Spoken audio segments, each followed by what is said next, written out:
قرب و جوار میں کچھ گڑبڑ تھی اس لیے راستہ موڑ لیا، پھر انکشاف کر رہے ہیں کہ گڑبڑ تھی، لیکن اس میں بیرسٹر گوہر نے ایک تصدیق ثبت کر دی، مہر ثبت کر دی۔ ہم اپنے ویلاگز میں دیکھنے والے جانتے ہیں کہ اس سلسلے میں پہلے دن سے ایک رائے رکھتے ہیں، وہ یہی تھی کہ انڈرسٹینڈنگ تھی، کانٹیکٹ تھا، شفا جانا تھا۔ بیرسٹر گوہر صاحب کہتے ہیں کہ عمران کو منتقل کرنے کا پلان آخری لمحے میں تبدیل ہوا، جیسے رانا صاحب کہہ رہے ہیں، ایسا اگر نہ ہوتا تو ہم کافی آگے جا چکے تھے۔ وہی بات جو میں کہہ رہا ہوں، انڈرسٹینڈنگ ہے۔ ہماری کوششوں پر پانی ڈالا گیا، یعنی رابطے ہیں، دوبارہ کوشش کروں گا، بہت اچھی بات ہے، کرنی چاہیے، رابطے نہیں چھوڑا کرتے، this is what one should do. اور جیسے پی ٹی آئی قیادت کو یہ بات جب ادراک ہوئی تو وہ رابطوں میں گئے اور پھر یعنی سی بی ایمز جو ہیں، کانفیڈنس بلڈنگ میئرز، وہ لیے گئے، اسی لیے پی ٹی آئی کے ہاں سے لب و لہجے نرم ہوئے ہیں۔ اور محترمہ نورین خان نیائی صاحب ملاقات کے بعد کوئی بات نہیں کر رہی، ورنہ ہوتا ہی نہیں تھا، سوال ہی نہیں پیدا ہوتا تھا۔ علیمہ خان صاحبہ ان سے پوچھ کے بات کر دیتی تھی، پریس کانفرنس کر دیتی، اب کہتی ہیں مجھے سپریم کورٹ نے روکا ہے، پہلے بھی روکا گیا تھا، یہ بات بھی آن ریکارڈ رہے۔ تو کہیں نہ کہیں انڈرسٹینڈنگ ایگزسٹ کرتی ہے، وچ از گڈ۔ وہ انڈرسٹینڈنگ کو میں جوڑنا چاہ رہا ہوں جو آپ کا بنیادی سوال ہے، اگے کی ہون لگا ہے۔ حکومت کو 16 ستمبر تک کی ڈیڈ لائن میں کیوں کہہ رہا ہوں، کیوں اسے ٹرانسلیٹ کر رہا ہوں ڈیڈ لائن کے لفظ میں، وہ بیان کرنے کی کوشش کروں۔ پیچھے بتی بھی چلی گئی، یہاں بھی سسٹم کولیپس کر چکا ہے بتی کا، یو پی ایس والے میرے خیال بتیاں آن ہیں، یا سولر کی کوئی کہانی یہاں باقی ہوگی ابھی تک۔ اب آ جاتے ہیں آپ کے اس مدعے کے اوپر جو میں نے آج کہانی چھیڑی ہے۔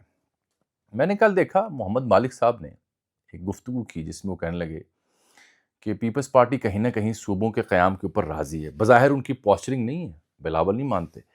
اور تھر میں جو ریلی نکلی اس کے اوپر میں نے ایک ویلاگ بھی کیا تھا کہ تھر میں جو ریلی نکالنے والے لوگ ہیں ان کا حق ہے کہ وہ اپنے سیاسی مطالبات کے لیے باہر نکلیں، لیکن تھر میں جو فیمینائن ہے، جو قحط ہے، جو پانی نہیں ملتا، 3-4 کلومیٹر دور خواتین جاتی ہیں، ان کے حق کے لیے بھی کبھی احتجاج کریں، وہ نظر البتہ نہیں آتا۔ تو مالک صاحب کہتے ہیں کہ پریکٹیکلی یہ شاید کہہ دیا گیا ہے، پارشلی شاید، کہ we'll go with the flow. میں نے آپ سے عرض کی تھی جب یہ خبر ہے کہ زرداری صاحب صدارت چھوڑنے کو تیار ہیں، تو اس ناچیز کی خاکسار کی رائے تھی، سوال ہی نہیں پیدا ہوتا۔ تو اب جب وہ یہ کہہ رہے ہیں، محمد مالک صاحب سینئر تجزیہ کار ہیں کہ وی ول گو ود دی فلو، صوبوں کی کہانی اگر آتی ہے تو پھر وہ اپنی سیاست کیسے بچائیں گے سندھ میں؟ دس از امپورٹنٹ۔ کیا بلاول کے کہنے پہ حکومت چھوڑیں گے؟ کیا بلاول خاموش ہو کے باہر چلے جائیں گے؟ اندر امپورٹنٹ کوسچن۔ آپ کو یاد ہے 2-3 ہفتے پہلے میں نے ایک ویلاگ میں ڈیٹا شیئر کیا تھا کہ پاکستانی پارلیمان میں جو لوگ منتخب ہو کے آتے ہیں، 2-2.5 ہزار ان کی تعداد ہے 25 کروڑ کے لیے، جو آپ کی قسمت کا فیصلہ کرتے ہیں، ان کی تنخواہیں پورے ساؤتھ ایشیا میں نیپال، بھارت سب سے زیادہ تنخواہیں، اور قانون سازی کرنی ہوتی ہے، اختیارات بھی ان کے پاس ہیں، پیسے بھی ان کے پاس ہیں، اور باقی عوام کا حال کیا ہے وہ بھی آپ دیکھ لیں، ہیومن انڈیکس ہو، جی ڈی پی ہو، ہم سب سے نیچے، ان کی تنخواہیں سب سے زیادہ، ان کی مرا سب سے زیادہ، ہم سب سے نیچے۔ تھر کا بھی میں نے یہ تھیسس دیا تھا پرسوں جب آپ کو ویلاگ کیا تھا۔ لیکن اس میں سب سے بنیادی مسئلہ، جو سب سے بڑی غلطی ہوئی، جو میں کہوں گا کہ شاید ایک بہت بڑا ظلم ہوا عوام کے ساتھ، جمہوریت کے ساتھ، جو جمہوریت کے چیمپئن بنی پھرتی ہیں جماعتیں، ان کی جانب سے۔ 18ویں ترمیم بہت اچھی ہوگی، صوبائی خود مختاری آئی ہوگی، بالکل آئی ہوگی، اس کے کئی ثمرات بھی ملے ہوں گے، بٹ کچھ لوپ ہولز تھے جو ان 2 بڑی سیاسی جماعتوں نے ان کو ایکسپیڈائز کیا، ان لوپ ہولز کو، ان کے ذریعے عوام کا بنیادی حق ان سے چھینا۔ یہ آن ریکارڈ بات کر رہا ہوں، with reference and with data. کیسے؟ بلدیاتی نظام کو سسٹمیٹیکلی تباہ کیا انہوں نے 18ویں ترمیم کے ذریعے، جو میں کہہ رہا ہوں کہ ٹھیک ترمیم ہے، صوبائی خود مختاری بالکل ہونی چاہیے، بٹ جو انہوں نے آرٹیکل 140A ہے اس کی عبارت جیسے تبدیل کی، اس کے بعد جو بلدیاتی نظام کے ساتھ ہوا، دس از مائی اونلی ریشنل۔ آپ آئین کھول کے پڑھیں کہ 140A میں لکھا کیا ہوا ہے، آپ دیکھیں اس کے بعد پورے پاکستان میں 2.5-3 کروڑ بچے اسکولوں سے باہر ہیں، جو میر صاحب نے بھی کل بات کی پروگرام میں، جو ہم 3 ہفتے پہلے اپنے ویلاگ میں ان کی تنخواہیں، جی ڈی پی اور ساری صورتحال بیان کر چکے ہیں کہ نظام کیسے جکڑا گیا ہے، کولیپس کیوں کیا، اس کی ریزنز دی تھیں آپ کو۔ تھار ایک چھوٹی سی مثال تھی اس سلسلے میں۔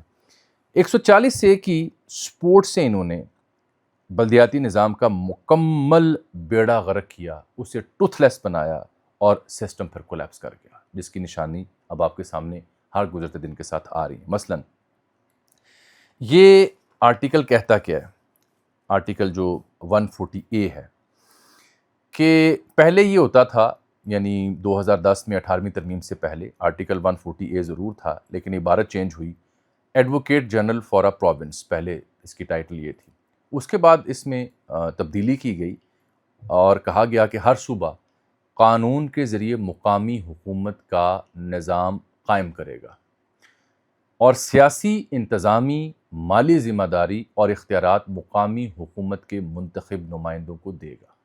سننے میں کس قدر اچھی عبارت لگی، کس قدر عمدہ قانون سازی آپ کو معلوم ہوئی، لیکن آپ جانتے ہیں اس میں سب سے بڑا فلا کیا ہے؟ اس میں سب سے بڑا فلا یہ ہے کہ اس مقامی حکومت کے پاس کتنے اختیارات ہوں گے یہ طے نہیں ہے۔ اس مقامی حکومت کے پاس کتنے اس کے لیے پیسے رکھے گئے ہیں یہ طے نہیں ہے۔ اس کے دانت کیسے نکالے جائیں گے یہ طے کر دیا گیا مبہم عبارت کے ذریعے۔ جب یہ ترمیم آئی، یہ عبارت پڑھی گئی، کہا کیا اچھی بات ہے کہ صوبے جو ہیں وہ خود مختار ہو گئے، بہت اچھی بات، اور وہ بلدیاتی نظام متعارف کروائیں گے، قائم کریں گے، آئین نے پابند کر دیا ماشاءاللہ، اور وہ سیاسی، انتظامی، مالی ذمہ داری اور اختیارات حکومتوں کو دیں گے مقامی، بہت اچھی بات۔ اب بتائیں 18ویں ترمیم کے بعد سے لے کے آج دن تک 16-17 برس ہو جاتے ہیں، نون لیگ نے اور پیپلز پارٹی نے اور دیگر تمام جماعتوں نے صوبوں میں جہاں جہاں حکومت ملی، انہوں نے اس آئین کے آرٹیکل کے تحت کس قدر بڑا ظلم کیا ہے۔ جو نون لیگ نے نظام متعارف کروایا، جو پی ٹی آئی نے متعارف کروایا، جو پیپلز پارٹی نے سندھ میں متعارف کروایا، ٹوتھ لیس، بیڑا غرق۔ کیوں؟ کیونکہ اختیارات کیا ہوں گے ان کے پاس یہ طے ہی نہیں ہے، مبہم اور ویگ عبارت رکھی گئی، پیسے کتنے آئیں گے طے ہی نہیں ہے۔ یہاں آتی ہے وہ کہانی این ایف سی والی کہ پھر ترمیم اگر لانی ہے نئی تو اس میں پھر یہ جو بلدیاتی نظام ہے یہ بھی وضع کر دیں، اس کے اختیارات بھی وضع کر دیں، اس کے لیے فنڈز بھی وضع کر دیں تاکہ وہ صوبوں کے سے چھٹکارا پا کے ایگزسٹ کریں پیرالل، جیسے دنیا بھر میں کئی ممالک میں ہوتا ہے۔ وہ محتاج ہی نہ رہیں کہ کون سی موروثی حکومت آ رہی ہے اور کون سی نیا نظام وہ لے کے آ رہے ہیں۔ ان کا جب دل چاہتا ہے اس میں ترمیم کر کے اس کا بیڑا غرق کر دیتے ہیں، کیونکہ صوبے کے پاس آپ نے بلدیات کی کنجی دے دی۔ جب بلدیاتی نظام امپاورڈ تھا مشرف دور میں، نتائج آپ نے دیکھ لیے۔ جب امپاورڈ نہیں رہا، آپ بتائیں آپ کس ناظم کو جانتے ہیں، کون سا بلدیاتی نظام؟ جیسے صوبوں کی بحث شروع ہوئی، پنجاب کو یاد آ گیا بلدیاتی نظام میں انتخابات کروانے، الیکشن کمیشن کہہ رہا ہے بالکل ٹھیک ہے، مرحلہ وار کرواتے ہیں۔ یہ کہانی اب نہیں چلے گی۔ میری اطلاعات یہ ہیں کہ گورننس ٹھیک کرنے کی بجائے اس فالٹ لائن کی وجہ سے بیوروکریسی پولیٹیسائز ہوئی اور سسٹم ڈیلیور کرنے کی بجائے کولیپس ہوا۔ اب اس کی قیمت ادا کرنے کا وقت آن پہنچا ہے، کم وٹ میں۔ I can just tell you, جو میری اپنی ذاتی انڈرسٹینڈنگ بن رہی ہے بینگ اے جرنلسٹ اور بینگ اے پاکستانی، اب یہ دو بڑی سیاسی جماعتیں یا تو جو مالک صاحب کہہ رہے ہیں well go with the flow, یا پھر یہ مظلوم بنیں گے۔ There is no other option left for them. اور اس کا تعین آپ کو 16 ستمبر 27 ستمبر انہی تاریخوں میں ہو جائے گا، اور پھر آپ دیکھیں گے شاید 2027 کے آغاز میں یا وسط تک کوئی نہ کوئی کہانی عملی طور پر اس سلسلے میں چل نکلے گی۔ پیچھے نہیں جانی یہ کہانی۔ سیمینارز ہو رہے ہیں، سمپوزیمز ہو رہے ہیں، ڈیبیٹس ہو رہی ہیں، گفتگو ہو رہی ہے۔ پہلی بار پاکستان میں بتایا جا رہا ہے لوگوں کو ڈیبیٹ کے ذریعے، مکالمے کے ذریعے، مذاکرات کے ذریعے کہ پرابلم ہے کیا، سسٹم کیسے کولیپس کرتا ہے، کیسے ہوا، گورننس کیسے پور ہوئی، آئین کے ساتھ کیا ہوا، اس کا فائدہ کیسے ان سیاسی جماعتوں نے اٹھایا۔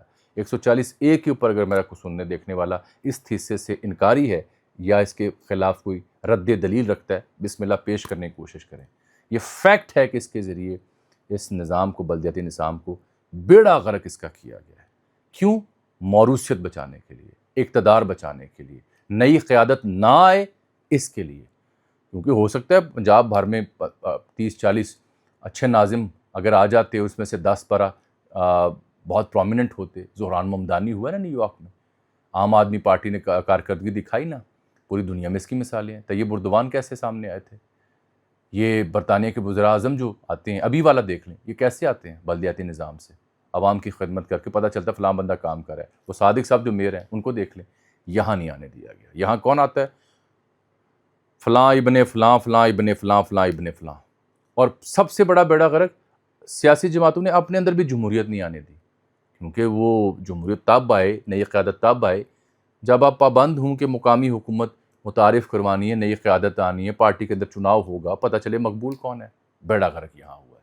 اب ان کی وضاحتیں آپ دیکھیں، تعویلیں آپ دیکھیں، یا تو یہ مظلوم بنیں گے یا گو ود دا فلو چلیں گے۔ دیٹس اٹ انٹرنیشنل، جو نیشنلی میں نے آپ سے بات کرنی تھی۔ میں آ جاتا ہوں، اچھا اس میں جو لوگ کہتے ہیں کیسے ہوگا ان دو سیاسی جماعتوں کے بارے میں، تو بات یہ ہے کہ سندھ میں آپ نے خبریں دیکھی ہوں گی، نیب کچھ کیسز کھول سکتی ہے.